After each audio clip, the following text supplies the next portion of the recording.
Coming up tonight, the Symphony of the Seas hits the open waters and finds a little bit of color out there. The captain welcomes everybody aboard, and the Aquatheater holds a war. It's all coming up, so let's set sail.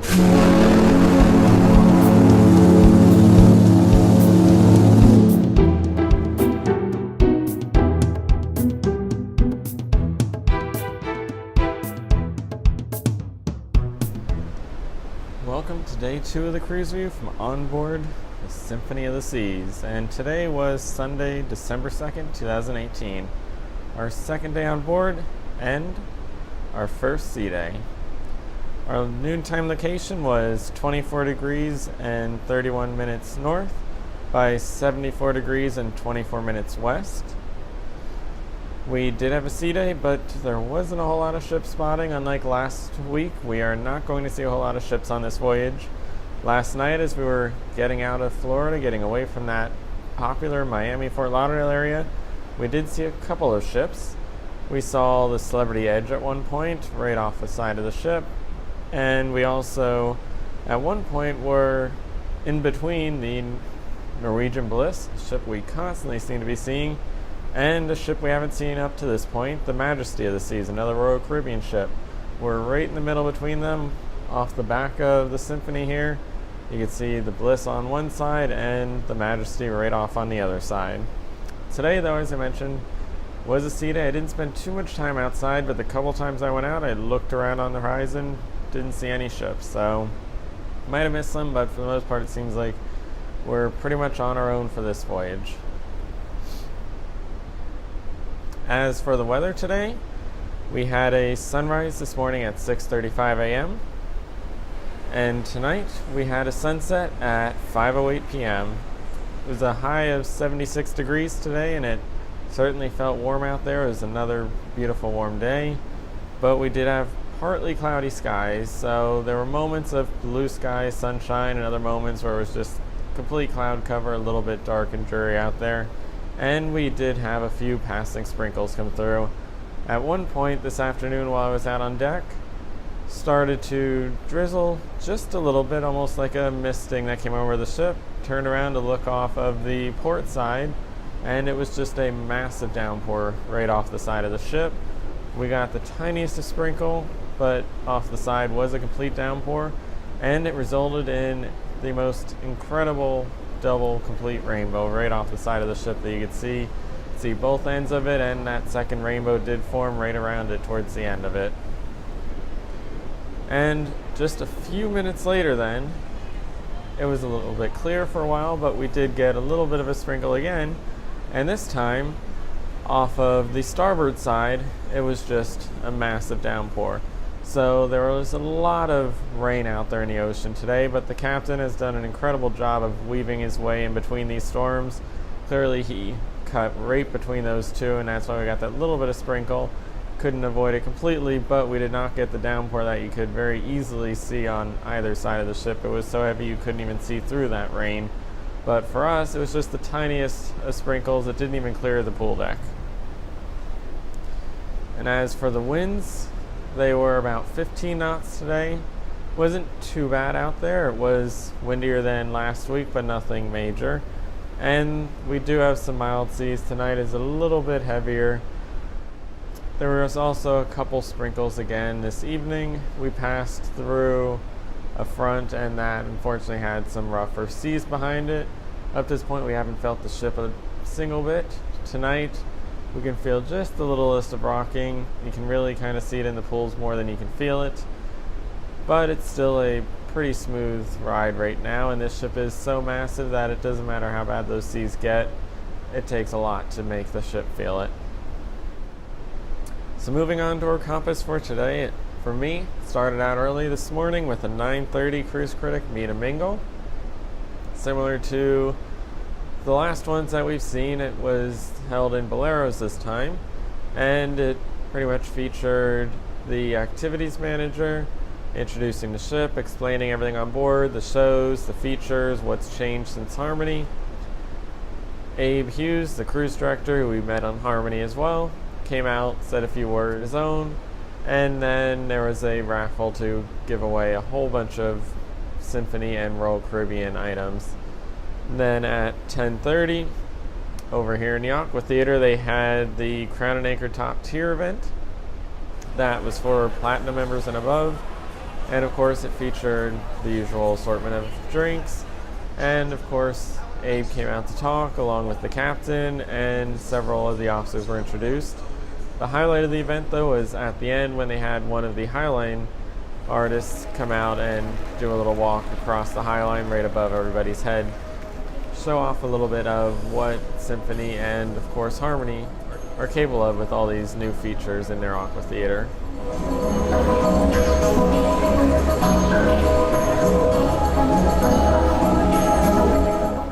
When I got back to my cabin after that Crown and Anchor event, I had a little surprise sitting on the bed for me. I got a nice crystal Symphony of the Seas block. I've hit my 140 point milestone. Didn't even realize I was getting a block. Somehow, I've always known about the blocks, seen everyone collecting them, but the way it was written assumed it was at a much farther out point, but apparently 140 is that first mark, and you get it at that 140 in addition to every, I think, 70 after that. So today I got my Symphony of the Seas block, the first crystal block of my collection. Ship itself was very empty today. Most people seem to be over that pool deck, but if you went up to the pool deck, it was empty as well. There were plenty of seats at every one of the pools, and the top deck, deck number 16, was pretty much deserted. Every so often you'll see a little patch of people, but for the most part that was probably about 95% empty. The lower deck was probably only about maybe 75 to 80% full, so it was a very empty deck, tons of lounge chairs anywhere you looked, and unlike last week, you didn't have to take laps around the pool to find a spot. You could easily just go to whatever pool you wanted and find a place to sit and relax today. And at 1:45 up on that pool deck was the World's Sexiest Man contest. Of course, another one of those standard ones held every sailing, including last week's sailing. Today it featured 4 judges and a whole group of contestants. And of course that drew a bit of a crowd, and that was also right around when those rain showers came, but it didn't scare anyone away from watching that event.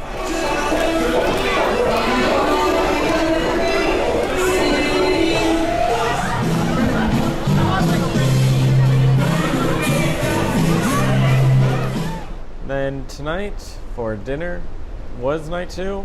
That typically means a menu that really doesn't have anything that appeals to me. So for tonight I headed to the Windjammer Buffet to see what their dinner service looks like on board the Symphony of the Seas.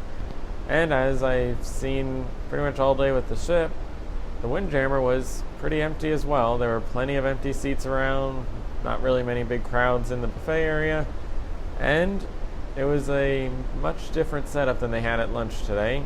It was a much more elegant setup. The food was presented far better. They had an entire section of the buffet that was very beautifully laid out versions of all of the items on the main dining room menu tonight. So if you wanted something from that menu and you went to the Windjammer, you could still get that. They also, of course, had the stations around that had other kinds of foods and other options to pick from as well if you were going there to avoid the main dining room menu. And of course, the wait staff in the Windjammer were just as good as in the main dining room. It is formal night. It was dinner service in the Windjammer tonight, and the waiters around there were watching for people, helping pull chairs out, push them in, putting napkins on laps, getting people drinks. Pretty much, if you went to the Windjammer, you could still get that main dining room experience with the option of a buffet to go around and pick your food. So it's certainly a very nice experience in the Windjammer for dinner tonight, a much more upscale experience than you have when you go there for breakfast or lunch during the day. And most importantly though, the best food on any Royal Caribbean ship was in the Windjammer tonight. I've looked all over this ship. I contacted Royal Caribbean previously to see about getting it on board. They said it was not an option, but they did have white chocolate chip and cranberry cookies on board in the Windjammer tonight. The sign was there, the cookies weren't. I asked about it, they went in the back and found some. So if you're ever on a ship, be sure to look for those. That was something I found on Anthem. They were all over the place, had them continuously. I actually reached out to Royal Caribbean about them because they were so good. And they say that they are not actually made on board. They are a third party that makes them, but they're seasonal. And to reach out to them before sailing to see about ensuring they're on board. I did that a couple weeks ago and actually was told that they were officially listed as discontinued, likely because they were out of season since they were available in May. But they are on board. There aren't too many cookies around. Surprisingly, unlike other sailings, they're very scarce to find right now. In the afternoon, down in the Cafe Promenade, they just had one little jar of lemon cookies, no other ones. So there are not a whole lot of cookies around, which is unusual because typically you can find cookies all over the place on board these ships. But tonight I did find the most important cookies, those white chocolate chip and cranberry ones up in the Windjammer. And immediately following that dinner, I then went down to the Royal Promenade because at 7 o'clock was the captain's welcome reception. Of course, that's an event that always features complimentary drinks, tons of different photo areas, and of course photos with the captain. But the big event was 7:45 with the captain's speech. Of course, it featured Abe Hughes, Captain Rob, and of course all the officers being introduced to everybody. And this is typically a crowded event. Even on the Oasis class, it's crowded. It is normally one of the few moments where the Oasis class has the entire ship in one location. And as a result, it is normally an incredibly crowded event to try and attend and see things, but today it was pretty empty. I'm not sure why so many people seem to have not attended it, but we saw with the balloon drop as well, it was not too crowded there either. There are some interesting numbers for this sailing that were given. We have a total of 5,972 guests on board. That is about 500 to 600 more guests than we had on the Harmony's Transatlantic 2 years ago, so more crowded than that ship was. And those guests come from 72 nations. Of those, 3,230 are Crown and Anchor members. So over half of the guests on board are Crown and Anchor members, repeat cruisers, and that is the second highest number for the Symphony of the Seas, following the Transatlantic, which always gets the highest numbers for a ship. It is slightly lower numbers than we saw on Harmony's Transatlantic 2 years ago as well. And of course, 72 nations is a large variety for a cruise, and it puts it just behind the crew, who come from 79 different nations.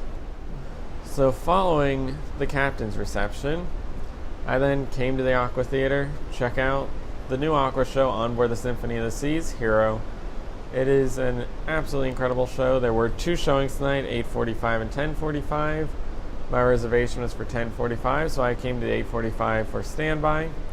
Went right above me to the starboard side rock climbing wall area to watch from above. It's always nice to see it from several angles. I personally enjoy watching it from there. You're off to the side, don't get as close of a visual of everything, but you can see an overview of the entire thing. You can really appreciate some of those bigger elements because you can see the entire setup, everything in one view.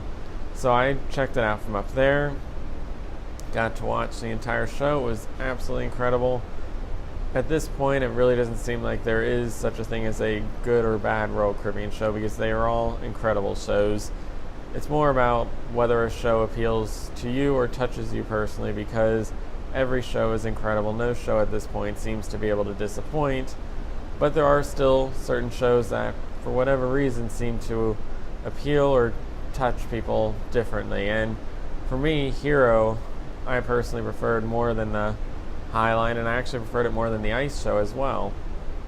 And of course on Harmony, the ice show is my favorite one. So it has nothing to do with the quality, the setup, even how new or old something is. It is purely about just what seems to match with you better, what personally touches you. And for me, HiRO was an incredible show that I can't wait to see again, because I did have that 10:45 tonight, but as I mentioned earlier, we had some interesting weather today, a few passing showers. Tonight, sitting out here waiting for that show. I had seats right in the middle of the theater, sitting there waiting for the show to start, and there were a few passing showers. There were a couple that came through, just gave a little sprinkle, a little mist, and then the seas started to pick up a little bit. You could really see it in the pool. You didn't feel it too much. The ship, as I mentioned, is massive, but you could definitely see in the pool the water was starting to slosh back and forth, and it was starting to flow over the top of the pool out onto the sidewalk and flow up over the side where it comes around to the ramp and onto the second level. And when it does that, it's typically not a good sign the show's gonna be going on. So normally there is an intro thing, just like we've seen with the highline and we saw with Starwater. There's a little pre-show that happens, and that normally starts 15 minutes before the show. 15 minutes before the show, nothing started. At 10:45, when the show should officially start, Abe came out and gave everyone the bad news. They moved the ship around, tried everything, but when that rain came through, we were passing through a front, and on the other side of that front, the seas were a bit choppier, and there's no option to get the show going at that point. The seas are going to continue through the night that way. So they've rescheduled the show. It is now on day number 6 at 7 o'clock. And that was supposed to be the day of Aquanation, but now Aquanation will be moving to day 7 to accommodate the additional HiRO show that has to be performed. And I'm sure if any other are canceled, they'll get bumped to day 6 as well. But luckily I did see that first 8:45 show.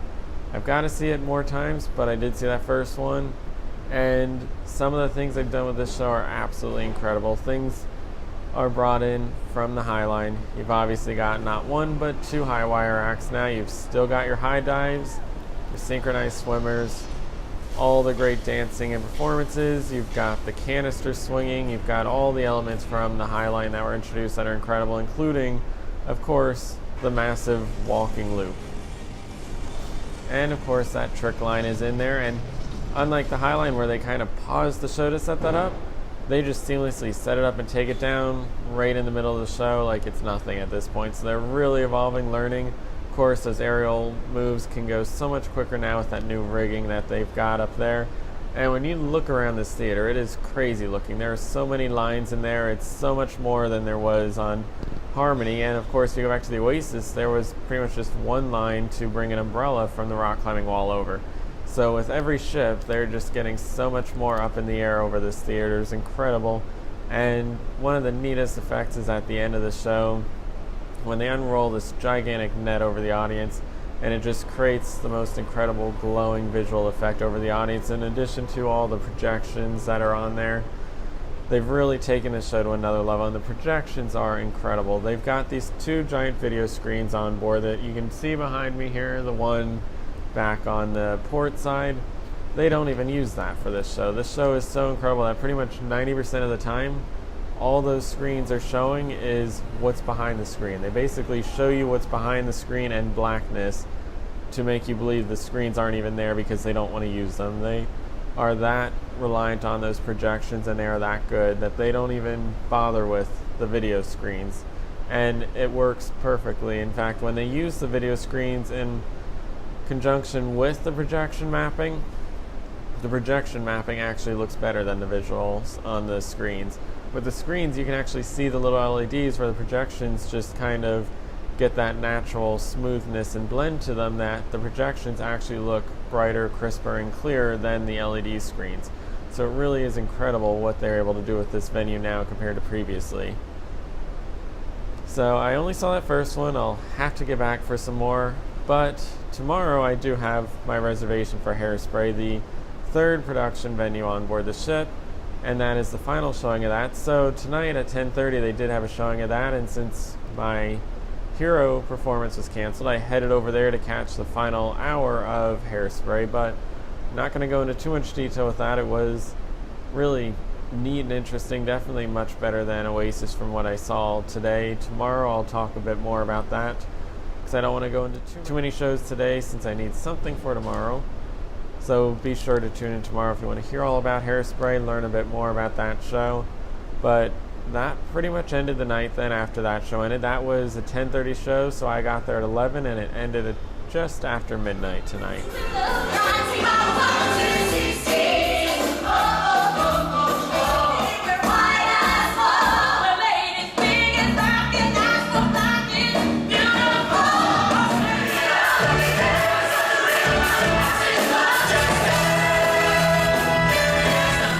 So I am in the Aquatheater. HiRO performs here.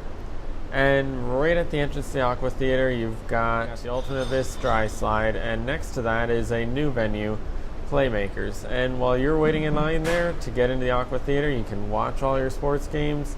It is an absolutely perfect venue to have out here. It just flows and matches so well, and today our Daily Dine is going to take a look at that.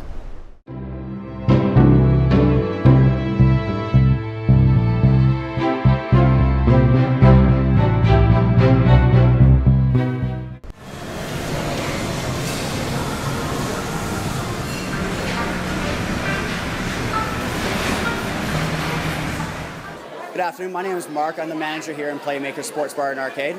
This is the newest bar concept for the company. It's a high-energy, family-friendly sports bar. We have a great menu of food, we have all the best games, and we have basically pretty much everything you could ever want in a sports bar. So that venue adds so much extra energy to the boardwalk. This boardwalk traditionally gets a little bit quiet at night. It slows down, it doesn't really get a whole lot of traffic, but with that venue, everybody's coming out here to see the sports games. That's something that the ship has really kind of been missing. Originally, the On Air Club was doing a little of that, but it was always really meant for music and has music events, so Schooner Bar was often used for sports as well, which doesn't work either. So it's nice that they finally have somewhere that is truly designed to go and watch those games, and it just adds so much extra energy to the boardwalk, and it brings so much extra traffic to here compared to the seafood restaurant or the Mexican restaurant that has been located there on other ships. Then sticking with tonight's topic of the Aquatheater, I have an interview. I got to speak with the Highline act.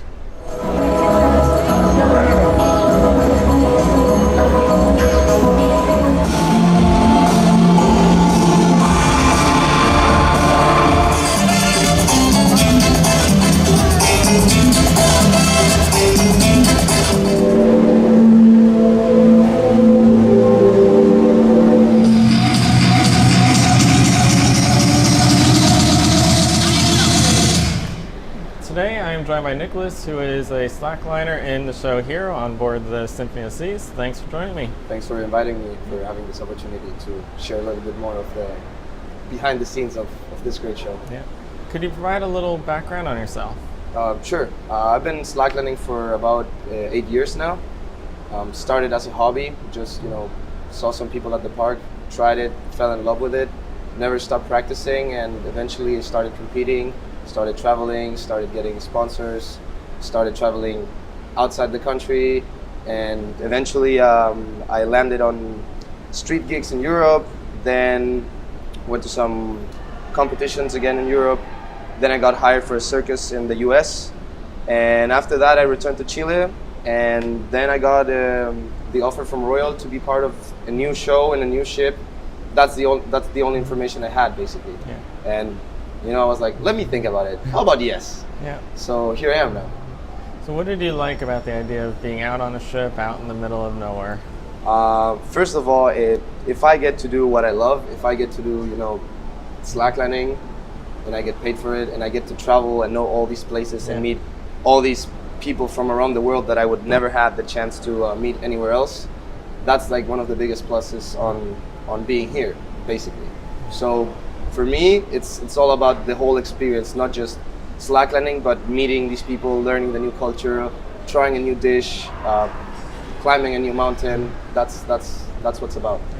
So the big show on the Symphony of the Seas for the Aquatheater is HiRO. Could you provide a little bit of a background on the concept? Yeah, it's this kind of like samurai meet Mad Max concept. It's crazy futuristic, but at the same time, traditional martial arts, tricking, diving and freestyle diving, and then you have synchro girls, you have a flyer, you have the slackliners. So it has all these cool concepts, evoking martial arts and evoking, how like the clan is stick to itself. So you have the red clan, you have the white clan, you have the Black Clan, and this kind of conflict of obviously they're different, so they, you know, like they resent each other. You have the main character who's the Ronin, and he's trying to, you know, avoid having these fights. At the same time, you also have the Flyer, and she is also trying to do that from another realm. And throughout the show, you see how the clans start to get together and, you know, embrace the difference until the point where it's unity through diversity. That's the big message that HiRO wants to give. It's unity through diversity. Yeah. So that's pretty much the concept. It's not every day that you see a highline on a cruise ship, especially one this high up like this. Yeah. What was it like the first time that you went on it? So to be honest, this is not a really high line compared to the other things I've been walking on. But the factor here that the ship is moving 20 knots, you know, forward, and you have waves hitting sideways, and you have the wind. So a line like this on land shouldn't be difficult. But sometimes here, the wind, the waves, the lights in your face, the music, the people screaming. Sometimes persons take a flash, you know, they take a picture with a flash. All those factors make it a very challenging thing sometimes. So that's interesting, you know, it keeps things, you gotta stay focused every time you get on the line. Yeah. The Aquatheater is used for a lot of things. The lines are taken down, put up. What kind of safety precautions are in place to ensure everything is set right? So honestly, the safety is the highest I've ever, you know, witnessed in terms of performing. We got checks every day before the show. If something's not right, we tell the riggers, hey, fix this, or, you know, hey, this is not okay. If the line needs maintenance, we address it. They take care of it. Every month we replace the trick lines there. They get taken down. We get new ones. The highline gets replaced every couple months. So it's really, I feel super safe every time I'm performing. Like, there's no way something could happen to me. And then we're on a ship. The seas can be unpredictable. The weather can be all over the place. What is the go/no-go point for this? For us particularly, it's about the combination of high waves and fast wind. Basically, those two factors. If they're both high, it's a big no, because I mean, the highlands you can see later. There's a lot of cables under for other things happening in the show. So if you happen to fall down in some places, it could get dangerous. So in that point, we actually say, if I cannot guarantee that I'm going to stay, you know, up and balanced, it's better not to go.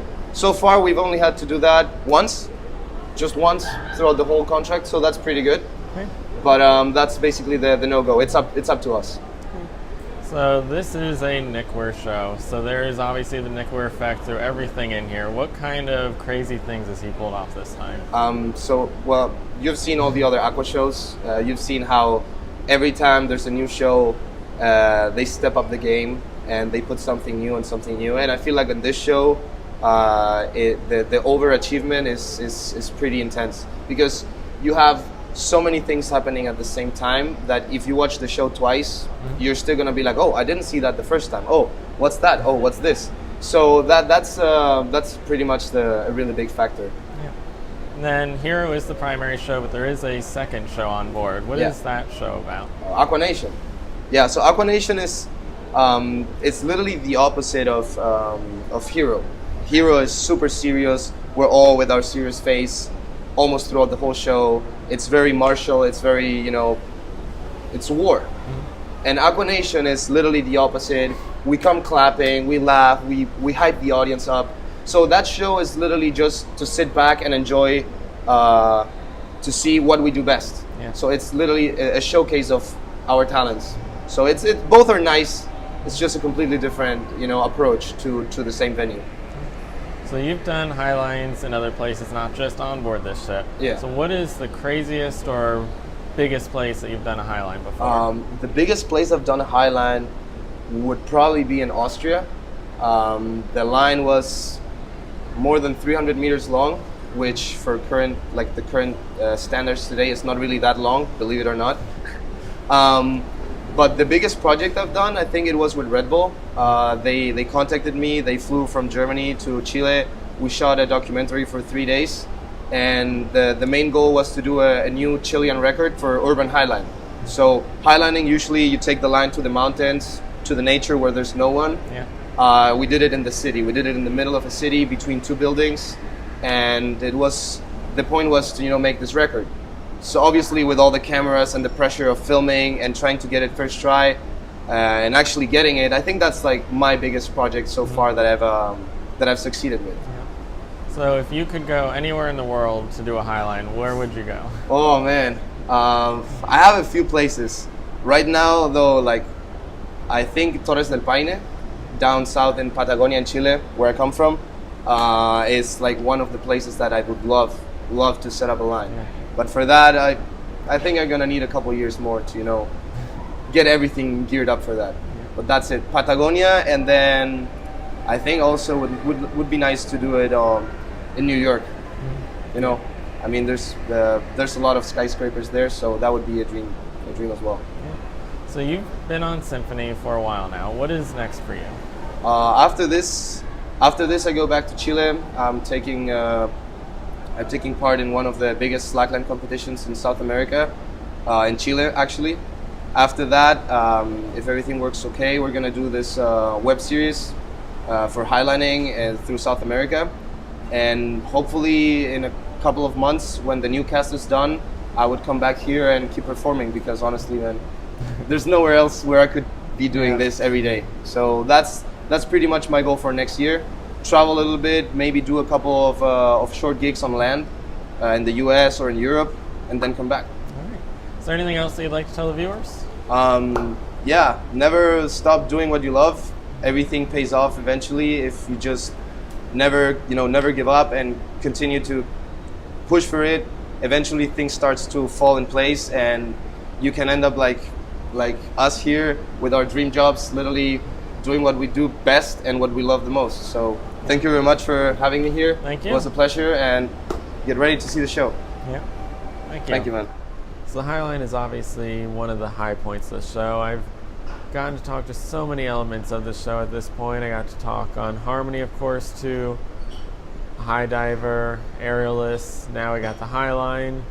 Hopefully at some point I'll get to talk to one of the synchronized swimmers, really fill out the rest of that production cast, because there are so many great talented people that make up the show with so many different types of skills and talents that really all come together to pull off these incredible shows.